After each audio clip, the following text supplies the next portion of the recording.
When I was 18, it was a day like any other. I was in my book club, sitting in a circle with everyone, talking about the book we'll read. And then out of nowhere, my heart started slamming in my chest. I couldn't breathe. My hands and feet went numb, and the room started spinning. I remember thinking, that's serious. I'm going to die right here. After that day, my life became someone else's life completely. The feeling I had at book club that day was something I'd never felt before. My heart felt like it was about to explode, and no matter how hard I tried to breathe, no air seemed to get in. Part of me wanted to quietly slip out before I collapsed in front of everyone. But I couldn't do that either because I was terrified of looking strange. So I just held it together, silently screaming for help inside my own head. But the real problem came after. It wasn't a one-time thing. It hit me on the subway, in class, even when I was just relaxing at home. The fear of not knowing when it would strike again. That was the real hell. I went to see a psychiatrist for the first time, and when I first started taking medication, I could genuinely feel myself getting better. The attack came less often, and I felt like I could breathe a little easier. But that's where it stopped.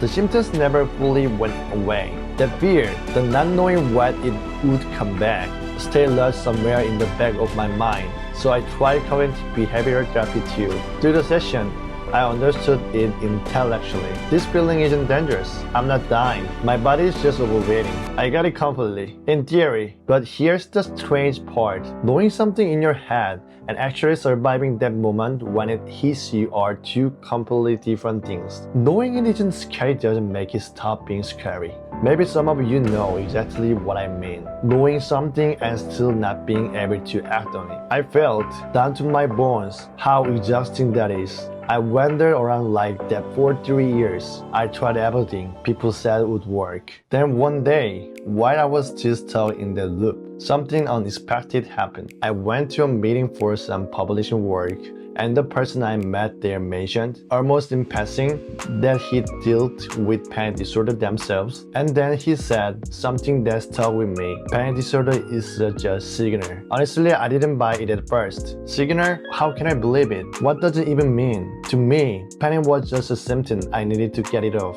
Pain that needed to disappear as fast as possible. Calling it a signal felt strange, but that phrase wouldn't leave me alone. Then, not long after, my body was so stiff and worn out that I went to get physical therapy. The therapist was working on me, and at one point he said my body was unbelievably tense.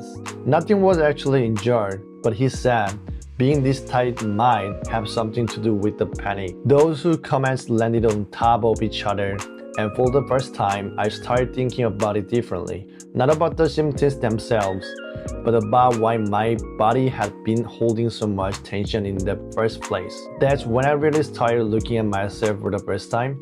Probably the first time in my whole life, not the symptoms, not the panic itself, but who I actually was and how I'd actually been living. And once I looked, I could see it. I spent my whole life trying to look good in other people's eyes. I can't mess up. I have to do well. I can't let people dislike me. Those thoughts were always running underneath everything I did. There was perfectionism, and that perfectionism had been keeping my body locked in tension the entire time. Once I realized that, I slowly started treating myself differently. I used to shape everything around other people's standards. Now I practiced putting myself first. I didn't start with anything big, just the smallest things. If I was tired, I let myself rest instead of pushing through. I told myself it's fine not to be perfect. I started checking in on how I actually felt before worrying about what other people thought. One small priority at a time. That's how I started changing things. It sounds almost too simple to matter, but every time I chose myself instead of overriding myself again, something in my body loosened up a little. Not dramatically, just little each time. And weirdly enough, once I started treating myself differently, my body slowly started responding too. 3 years of trying everything and spending a small fortune couldn't fix it.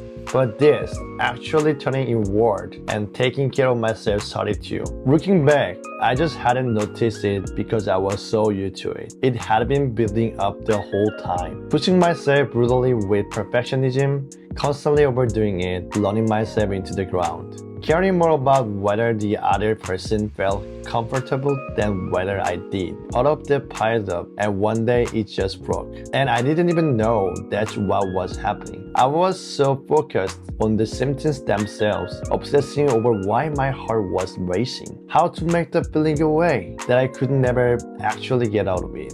If you're in similar place right now, I hope you try thinking about it differently. Even just once. Why did this show up? What was I missing in my daily life, in the way I was living? Just asking yourself that question can change where you start from. I put together a free class in the pinned comment that walks you through how to actually understand panic and work your way out of it. Go check it out, please. Some of you are probably sitting there right now, anxious about when that feeling is going to show up again. I've been through the exact stretch of time, so I know how lonely and hard it is. But here's what I do know for sure. That signal isn't there to torture you. It's there to tell you to stop for a second and actually look at yourself. I hope this video gives you a small reason to do that too. You already tried hard enough, really, and you're okay exactly as you are right now. Thank you.